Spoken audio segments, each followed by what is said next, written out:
Olá, amigo internauta, seja bem-vindo ao programa Consciência Próspera. Esse que é um programa de entrevista, onde nós temos aqui a oportunidade de interagir com diversos convidados, comunicadores, falando sobre prosperidade físico, financeiro, mental, emocional, espiritual, em diversos âmbitos do desenvolvimento humano, sempre transmitindo dicas, inspirações, experiências de vida, fazendo com que nós reflitamos um pouco sobre a nossa psique, nossa espiritualidade, a nossa vida, no nosso cotidiano. O programa Consciência Próspera tem o apoio do Instituto Biosegredo, que desenvolve diversas atividades ligadas ao conhecimento humano, a apometria, radiestesia, radiônica. Você acessando esse site que está aparecendo aqui na telinha, você vai poder ter várias informações referentes à proposta do Instituto Biosegredo. Contamos também com o apoio da Academia do Dinheiro, a Academia do Dinheiro que cuida, ensina, transmite uma educação financeira continuada, não, a educação financeira com continuidade, com o professor Mauro Khalili. Você entra nesse site que está aparecendo, que você vai ter informações sobre o curso que é o Método Fast de Enriquecimento, um dos apoiadores aqui do programa Consciência Próspera. Também contamos na parte técnica Alexandre Ferreira, do Ale Productions, fazendo a mágica acontecer.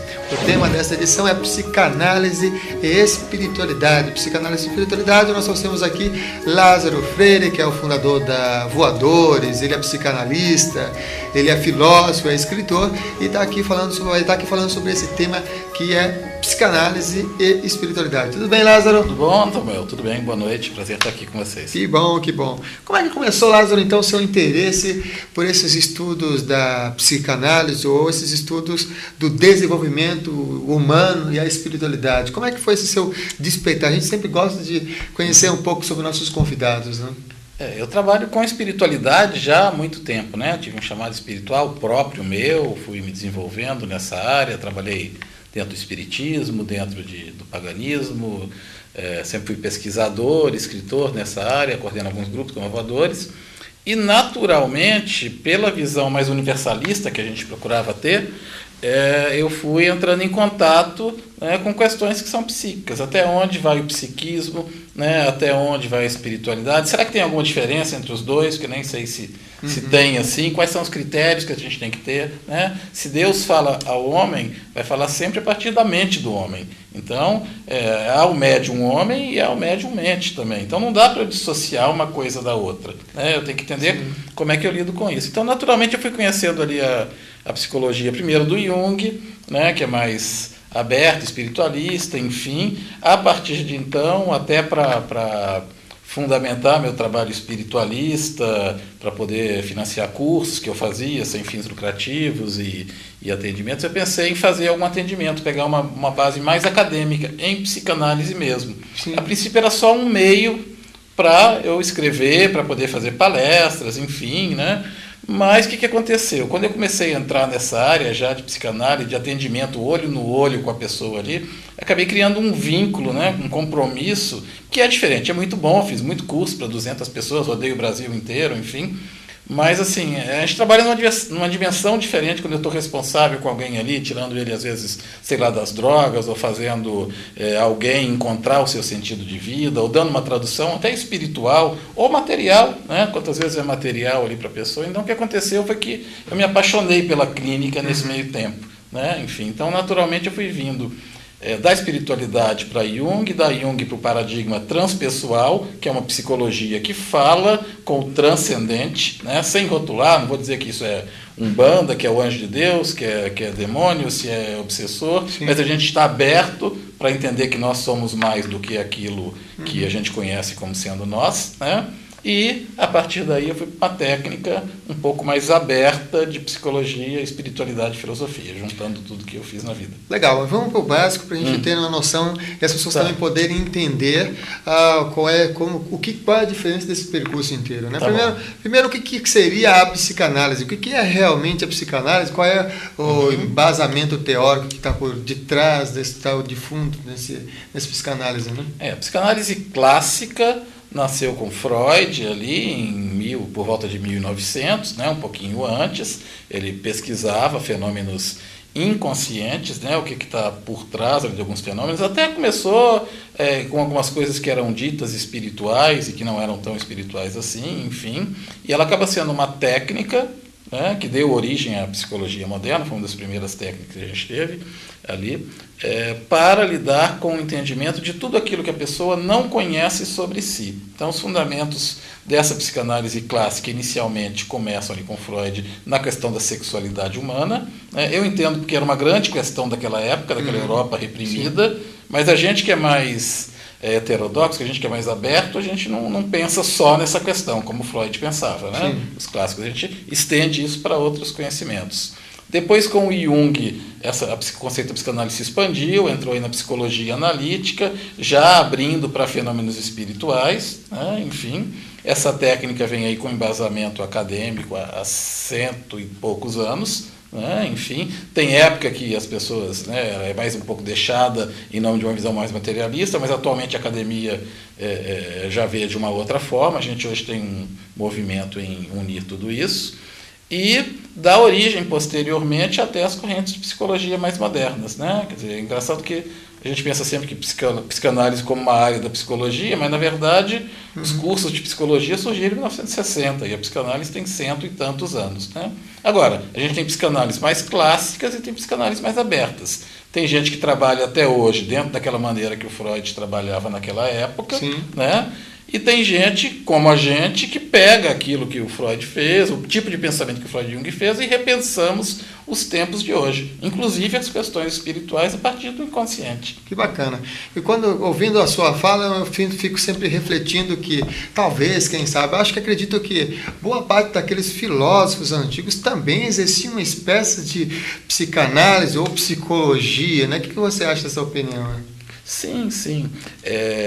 Eu fui fazer filosofia depois que eu fiz psicanálise, porque eu entendi que quando a gente lida com o sofrimento humano e com as questões espirituais humanas e psíquicas, né, eu necessariamente tenho que pensar ou no sentido de vida, que a gente está ali apagando incêndio, né, em certa parte. Então eu tenho que pensar para onde que eu estou levando esse sujeito, qual que é o sentido de vida dele, material, espiritual, qual que é o papel dele no mundo, enfim, no universo, e na questão da educação, na questão da pedagogia também. Né? Então eu fui estudar essas duas áreas porque eu achava que ficava vazio trabalhar só no meio, né, para consertar a infância da pessoa, sem ter papel ali, né, e colocar uma pessoa para resolver problemas sem dar sentido para ela.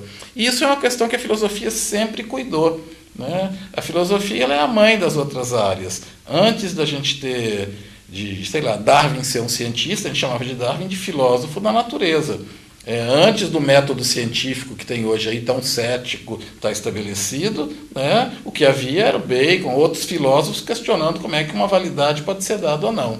Antes dessas questões da espiritualidade que a gente vê hoje sendo discutidas, muita coisa já foi discutida antes. Né? E aí a gente tem praticamente todas as áreas do conhecimento, inclusive a psicanálise, inclusive a filosofia, inclusive a matemática, surgindo da filosofia. Então é inegável, né, que filósofos em outras épocas se dedicaram a questões que hoje a gente chama de espirituais, ou científicas, ou psíquicas. Né? Mas a gente tem grandes contribuições de vários deles na raiz do movimento psicanalítico, filosófico e espiritual. Legal, e com essa visão de psicanálise, filosófico, espiritual, da qual é o que se embasa, que se você trabalha no seu cotidiano, em consultório, qual é essa percepção, qual é a visão de mundo quando o assunto é doença, e como que um psicanalista lida com a doença, qual é a visão, qual é a percepção em relação à doença? Entra também a questão do psicossomática, como é que é aí no seu trabalho? Essa é uma boa pergunta, né? Uma pergunta complexa. Enfim, a gente tem uma visão um pouquinho diferente da psicologia clássica e da psiquiatria clássica. Né? Para a psicanálise, a doença, o que a gente chama de doença psíquica não é uma doença, é uma cura, na verdade. Né? Às vezes o sujeito chega depressivo, eu não posso fazer como alguns psicólogos, enfim, alguns terapeutas mais imediatistas, de tirar ele dali. Né? Porque muitas vezes, naquele momento em que ele está depressivo, é o primeiro momento em que ele está refletindo as coisas que, né, ele não fez direito na vida dele. Né? Então, muitas vezes, assim, a gente fica neurótico como um mecanismo de adaptação, né, para tentar resolver alguma questão. A melhor maneira que o nosso eu conseguiu. Né? Pode ser que não seja muito social, mas o que é normal, o que não é normal? Jesus Cristo é um cara normal? Não. Freud é um cara normal? Não. Né? A maioria dos filósofos eram normais. Einstein era normal?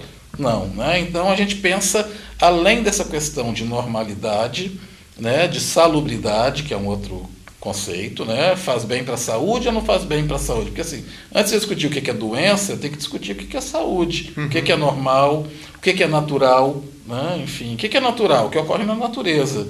O que é normal? Né? Aquilo que a maioria das pessoas fazem. Ora, mas os grandes gênios da humanidade não fazem aquilo que as pessoas fazem. Sim, né? sim. Um Chico Xavier é normal? O que difere um Chico Xavier de um maluco lá de hospício, por exemplo?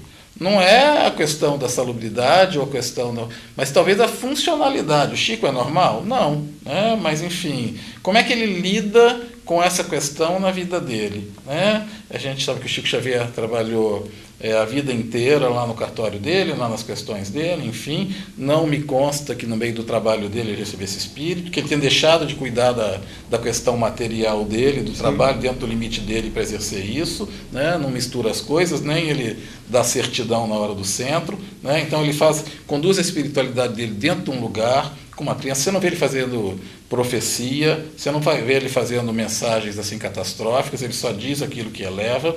Então, aquele mesmo fenômeno que um cientista poderia falar que isso não é normal, isso é psicótico, ele não pode falar porque isso é encaixado na maneira de viver dele. Né? Então, assim, a gente pensa muito em psicanálise moderna principalmente, em como a pessoa funciona sendo aquilo que ela é. Né? Nos anos 70, você lembrou bem, a gente já tem a psicossomática, é um paradigma que se coloca na escola, desde os anos 70, as escolas falam em psicossomática, né? Não dá para eu entender o corpo sem entender a mente da pessoa. Depois a gente começou a falar nas escolas de um paradigma mais biopsicossocial, né? Ou biopsicocultural. Quer dizer, o que é normal no Morumbi? Será que o que é normal para um rapaz do Morumbi é o mesmo que é normal para um rapaz de Itaquera? Às vezes não, né? Dependendo de determinados comportamentos da Serra Gaúcha não são normais aqui. Então eu tenho que pensar o sujeito dentro da sociedade. E hoje nas escolas de ponta, mesmo de psicologia acadêmicas, falam-se em paradigma biopsico, sociocultural e espiritual. Né? O normal do Dalai Lama não é o normal do executivo. Quando eu trabalhava em empresas do mundo corporativo, às vezes a minha maneira de ser reflexiva demais nem sempre era tão bem vista. Né? Tinha vantagens, tinha desvantagens. Sim. E é curioso que, assim, apesar de desde os anos 70 a gente está falando em psicossomática, até hoje em espiritualidade enquanto senso de vida, a maioria dos médicos, a maioria dos terapeutas clássicos ainda trabalham dentro do paradigma biomédico, que é anterior aos anos 60, só dando um remedinho ou uma tecniquinha tentando curar a pessoa sem fazer com que ela pense no seu interior. É uma coisa bem paradigmática, bem presente na nossa sociedade, né? Porque essa fala lembra até de uma fala que é ancestral de um pajé caigangue, que ele falou certa vez assim, né? Que essa sociedade, ou esse povo, ou essa cultura, moram em casas que parecem caixas e trabalham em casas que parecem caixas e vão de uma caixa a outra em caixas que andam.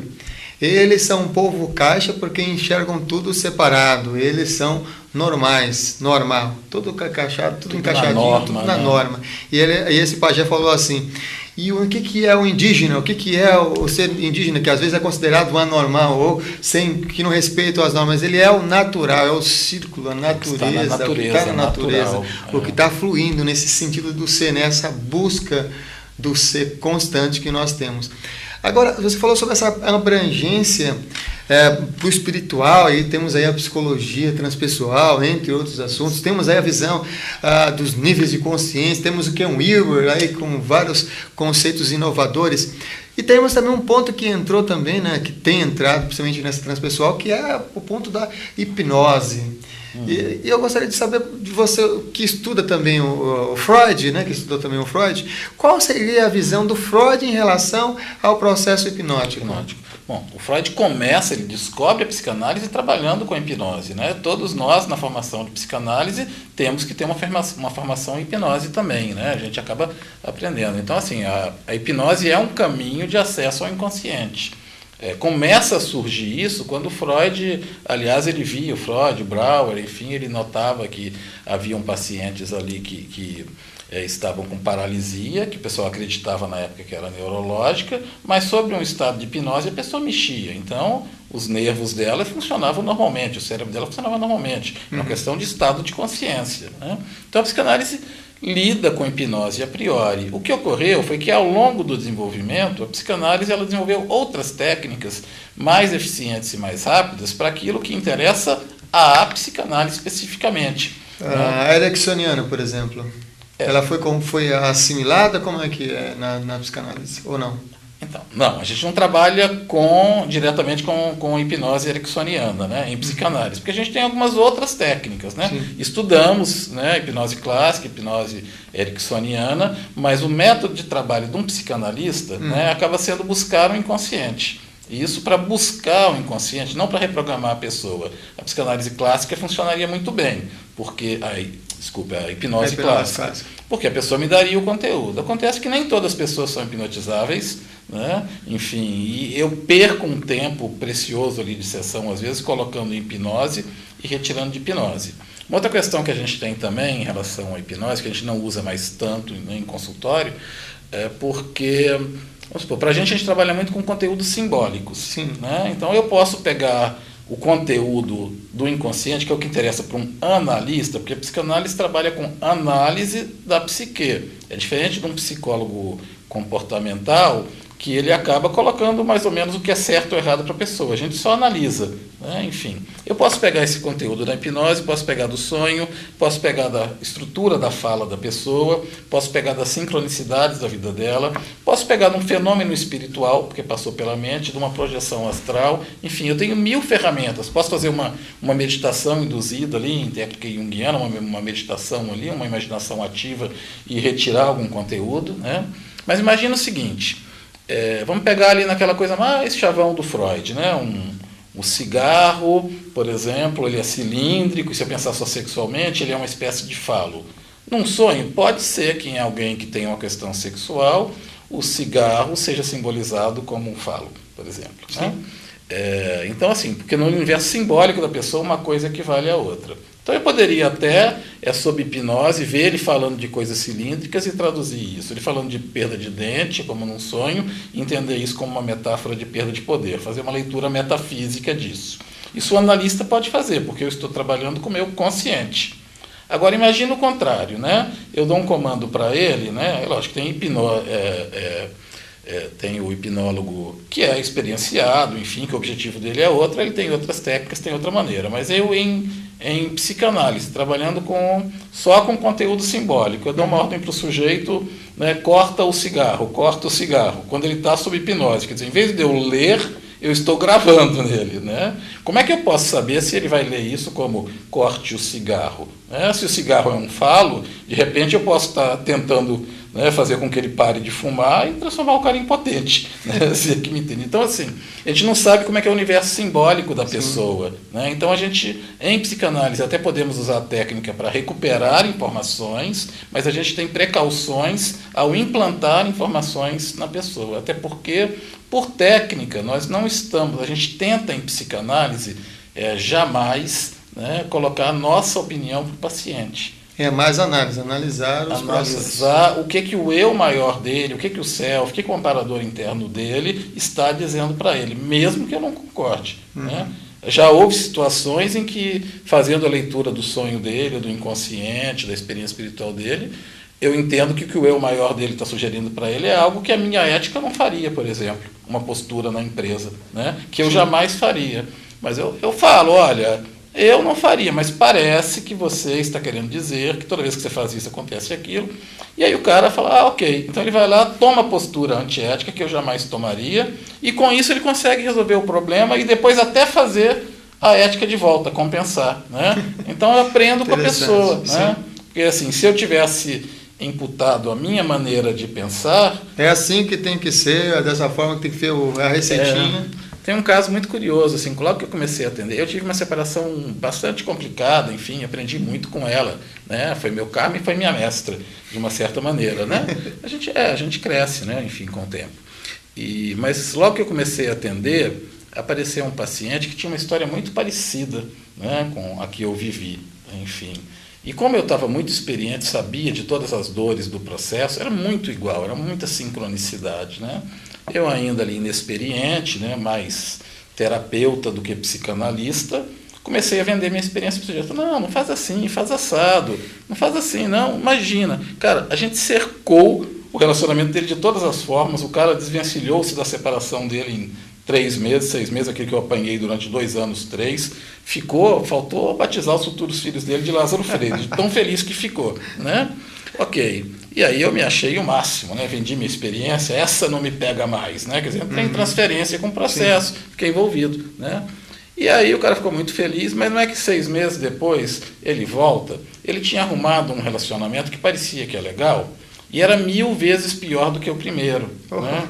Que coisa! Resultado, né? O que eu aprendi com essa lição? Foi uma porrada, foi um erro, né? Mas foi para toda a vida, né? Enfim, quando a gente coloca a nossa opinião ali como terapeuta, quer dizer, na verdade eu dei uma cola para o sujeito, eu ensinei para ele como passar por uma experiência que ele precisaria aprender para não cair mais, né? Quem que era responsável por ele estar passando por aquilo de novo? Eu, né? Não, eu também, né? Porque a partir do momento que eu não deixei ele tomar aquela experiência, né? Eu fiz com que ele tivesse a minha experiência, ele não aprendeu. É como eu dar cola para um menino ali para sair da faculdade, depois ele construi um prédio e o prédio desaba, né? Enfim. Então, assim, em psicanálise a gente trabalha assim, a gente tenta buscar a transferência, como o cara se porta na sessão, e não dá muito palpite nosso para a pessoa. Muito bem, e para fazer exatamente uma coisa que a gente faz quase constantemente aqui no programa, eu vou pedir para você dar um palpite. Dá um palpite? Um palpite para aquelas pessoas, já que você citou do aqui, palpite sobre várias questões, aqui. Sonho, sincronicidade, viagem astral, para dar um palpite para o nosso amigo internauta, o que é que ele pode fazer para ele poder acessar ou ter maior clareza dos processos de sincronicidade no seu dia a dia. O que ele pode fazer em relação a isso? Nada contra dar um palpite aqui, porque o ambiente de psicanálise só acontece ali no divã, né? Aqui eu estou passando minha experiência aqui na medida do possível. Enfim, sim, eu acho que há várias maneiras de a gente acessar o nosso inconsciente. A psicanálise é só uma ajuda, né? Eu quero crer que todo mundo se resolva com o tempo. Eu sou um romântico. Eu acho que, nem que seja quando o sujeito está morrendo e fala, pelo amor de Deus, chama minha nora correndo que eu quero perdoar, o insight chega. O que a gente consegue fazer com a psicanálise é acelerar bastante esse processo, né? Promover insights mais rápidos para que a pessoa seja feliz. Mas, evidentemente, eu creio que a espiritualidade seja uma boa forma, né, das pessoas entrarem em contato com o self delas, com o eu maior. Alguma prática espiritual, então? Meditação. Prática espiritual. Acho que toda religião é boa, né? Eu entendo assim, né? Independente do Deus em que se crê, né? Nenhuma religião está aí para ferrar o outro, né? Toda religião ela dá um sistema ético para a pessoa, toda religião dá um sistema humanista para a pessoa, né? Toda religião dá um acesso de meditação ou de inconsciente, dá um ritual, dá um simbolismo, quer dizer, faz com que a pessoa pense além da casca, né? Eu tinha um amigo, né, já falecido, que ele dizia sempre assim, que os deuses das sincronicidades prestam muita atenção em quem presta atenção neles, né? Enfim, a gente tem que se dar chance para mudança, né? Eu tenho que mudar alguma coisa em mim, porque nada vai mudar se eu não mudar, né? Tudo que existe no universo é uma coisa que é óbvia e a gente não para pensar. Existe porque a gente pensou antes, porque a gente co-criou, né? Isso não tem nada de místico. Esse programa existe porque um dia você falou, vou fazer um programa, e um dia a gente se encontra, vou entrevistar o Lázaro Freire. Eu atendo lá porque um dia eu pensei e batalhei. Sim. Há questões paranormais nisso, mas nem todas são paranormais, né? Um lápis ou esse lápis existe porque eu pensei em algum momento. Enfim, então assim, ficar atento aos pensamentos e ao potencial de mudança. Nada vai mudar se a pessoa não mudar, né? Há um provérbio árabe que diz que a coisa mais estúpida que a gente faz é repetir as mesmas causas sempre, esperando consequências diferentes, né? Enfim, se eu não estou feliz, eu tenho que promover algum tipo de mudança na minha vida. Outra coisa é prestar atenção aos sinais, né? Tem gente que espera um sinal, mas não sai de casa, né? Não observa o mundo, não lê o mundo ao redor, espera milagres, espera no externo, não faz a parte dela. Então, assim, se eu quero receber uma resposta do universo, eu tenho que pedir essa resposta para o universo e estar aberto para a leitura. O Jung tinha um pai que era teólogo, pastor, né? E ele achava muito estranho desde a adolescência. Ele falou, poxa, mas meu pai fala tanto de Deus, discute tanto Deus, ensina tanto sobre Deus, tem tantos livros sobre Deus, mas as dúvidas dele não ocorrem a ele simplesmente perguntar para Deus. Né? Ele achava muito esquisito. Né? Pergunta direto, né? Por que ele não, quando dorme não pergunta? Aí ele fala, pô, eu não sei isso, Deus. Aí ele perguntava assim com intensidade, buscava, e a resposta vinha no sonho. Né? Aí eu não sei entender o que significa, e a resposta vinha. Né? Então, às vezes eu quero um recado, mas não pergunto, né? Nem para os meus sonhos, nem para nada. Né? Mas primeiro tenta. Uma grande dica que eu tenho é anotar sonhos. Anota sonhos, anota experiência, né? Anota insights, anota sincronicidades. Ah, não sei o que fazer com isso. Não tem importância. Né? Anota, depois você vai pegar aquilo e vai ler depois de 6 meses, você vai ficar assustado. Né? Quando eu comecei a fazer isso, eu comecei a questionar, né, essa Matrix, o Maia. Pô, como é que pode isso aqui? Desde lá eu já tinha avisos para não me meter nessa roubada, me meti. Quer dizer, né? Será que eu não estava vendo? Às vezes sim. Será que eu tinha um apoio maior que me dizia alguma coisa? Às vezes sim. Às vezes não tinha como eu saber. Né? Então, assim, é como se Deus mandasse uma carta para a gente todos os dias e eu rasgasse. E eu falo, mas Deus me ajuda. E Deus manda de novo e eu rasgo. Né?